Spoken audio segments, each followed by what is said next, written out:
সংযুক্ত আরব আমিরাতে Bangladesh diploma engineer welfare সোসাইটির উদ্যোগে বনভোজন অনুষ্ঠিত হয়েছে।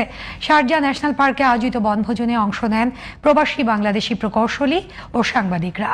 খেলাধুলা, চিত্রাঙ্কন প্রতিযোগিতা ও পুরস্কার বিতরণী সহ নানা অনুষ্ঠানের আয়োজন করে Bangladesh diploma engineer welfare society. সংগঠনের সভাপতি ইঞ্জিনিয়ার আব্দুল কাইয়ুমের সভাপতিত্বে অনুষ্ঠান পরিচালনা করেন সোসাইটির সাধারণ সম্পাদক ইঞ্জিনিয়ার জাহাঙ্গীর আলম রূপু।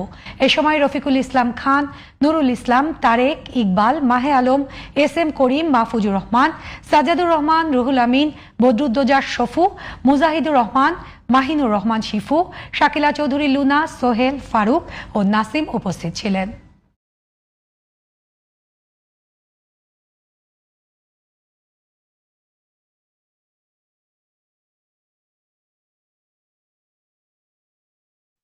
সংযুক্ত আরব আমিরাতে অনুষ্ঠিত হলো প্রবাসী বাংলাদেশিদের নিয়ে শীতকালীন বনভোজন।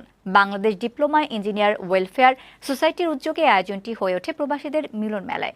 এ সময় ইঞ্জিনিয়ার আব্দুল কাইয়ুম, জাহাঙ্গীর আলম রূপু, শেকুল ইসলাম ভুইয়া, খন্দকার মিজানুর রহমান সহ আরও অনেকে উপস্থিত ছিলেন। আয়োজকরা জানান, প্রবাসের ব্যস্ততার মাঝে দেশীয় সংস্কৃতি ও সম্প্রীতি টিকিয়ে রাখতেই এমন আয়োজন।